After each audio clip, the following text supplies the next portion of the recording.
ابو آج آخری بار آپ سے گزارش کر رہی ہوں، اگر مجھے کل موبائل نہ ملا تو میں ہرگز گالی نہیں جاؤں گی۔ میری سہیلیاں روز اپنے مہنگے موبائلوں کو اچھال کر میرا منہ چڑھاتی ہیں۔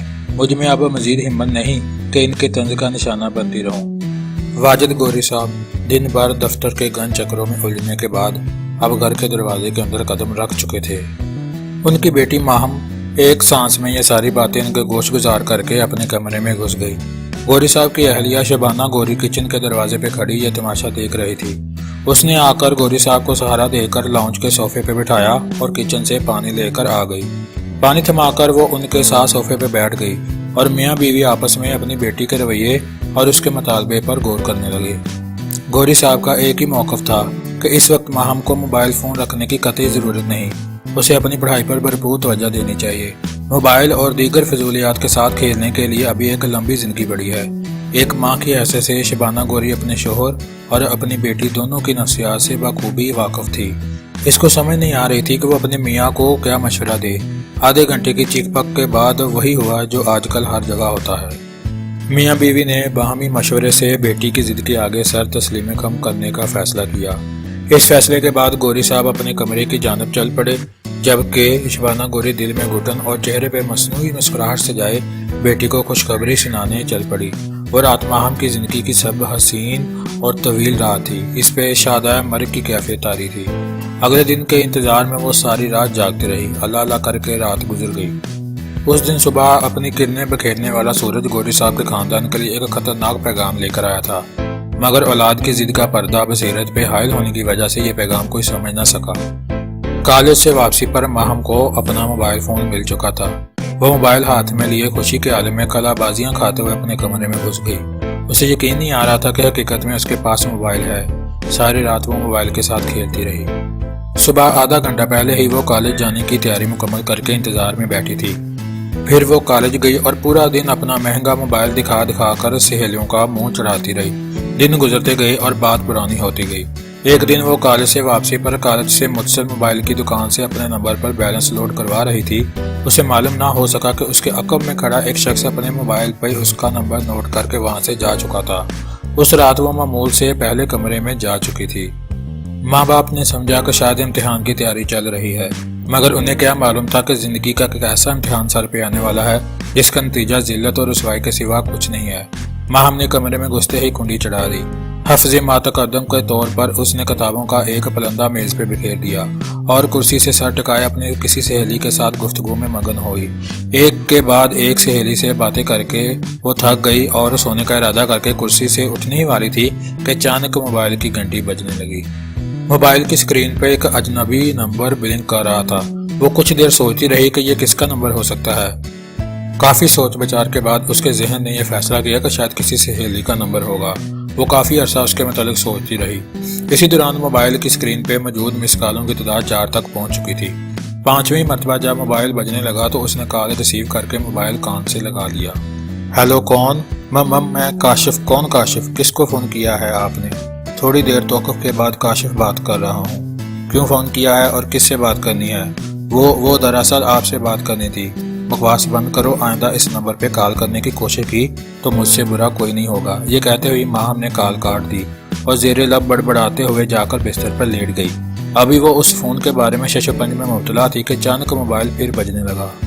پھر وہی نمبر۔ اس نے موبائل کان سے لگایا اور گالیوں کی ایک گردان سنانے کے بعد موبائل آف کر کے سو گئی۔ کئی دن تک یہ سلسلہ جاری رہا۔ کاشف فون کرتا رہا اور ماہم اسے سنے بغیر گالیاں دیتی رہی۔ جب کاشف اپنی شرارت سے باز نہ آیا تو ماہم نے اپنی ماں کے واسطے سے والد کے سامنے اپنی پریشانی بیان کرنے کا فیصلہ کیا۔ اس نے اپنی ماں کو بلا کم اوقات پوری کہانی سنا ڈالی۔ ماں نے اس کو سختی سے منع کیا کہ وہ اس کا ذکر اپنے ابو سے ہرگز نہ کرے ورنہ ادم مچ جائے گا، اور ساتھ یہ بھی نصیحت کی کہ نامعلوم نمبروں سے وہ بالکل کال ریسیو نہ کرے۔ ماں کی نصیحت نے کسی قدر اس کا بوجھ تو ہلکا کر دیا تھا، مگر ایک کاشف نامی اجنبی شخص اس کے اعصاب پہ سوار ہو چکا تھا۔ کچھ دن تک وہ اس کی کال کو نظر انداز کرتی رہی، مگر کاشف کی استقامت میں کوئی کمی نہیں آئی۔ اس نے ایک دن کاشف سے فیصلہ کن بات کرنے کا فیصلہ کر لیا۔ آج وہ اپنا تمام تر غصہ کاشف پہ انڈیلنے کا فیصلہ کر چکی تھی۔ اسے پورا یقین تھا کہ رات 11 بجے کاشف کا فون آئے گا۔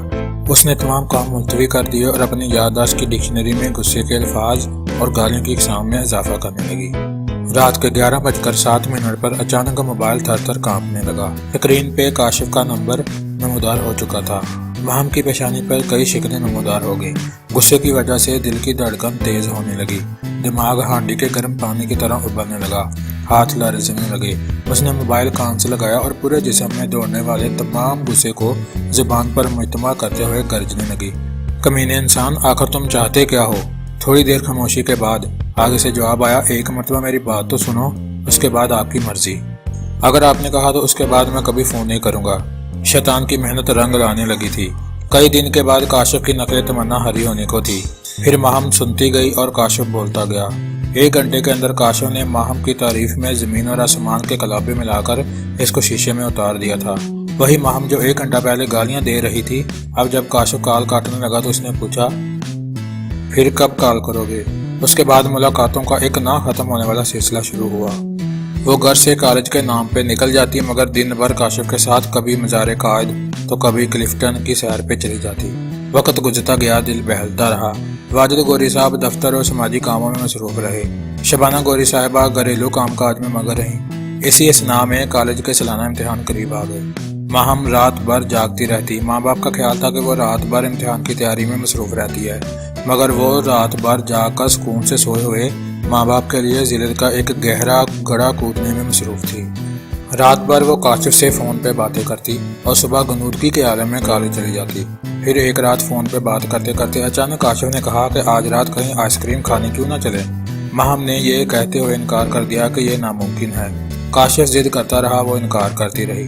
بات تلخی تک پہنچ گئی۔ کاشف نے دھمکی دی، اگر وہ آج نہ آئی تو اس کے ساتھ تعلق ہمیشہ کے لیے ختم کر دے گا۔ کئی مہینوں کی ملاقاتوں کی وجہ سے وہ اس کی محبت میں پاگل ہو چکی تھی۔ بلاخر اس نے ہار مانتے ہوئے جانے کی حامی بھر لی۔ آپس میں ایک منصوبہ طے ہوا۔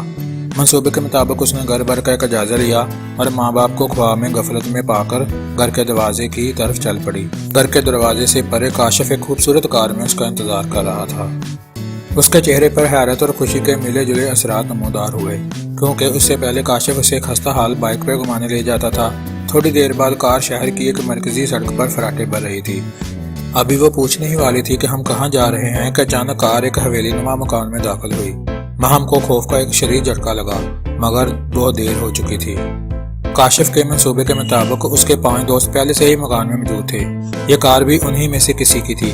2 دن بعد شہر کے مختلف اخباروں میں یہ خبر گوری صاحب کی عزت سر بازار نیلام کرنے کے لیے کافی تھی۔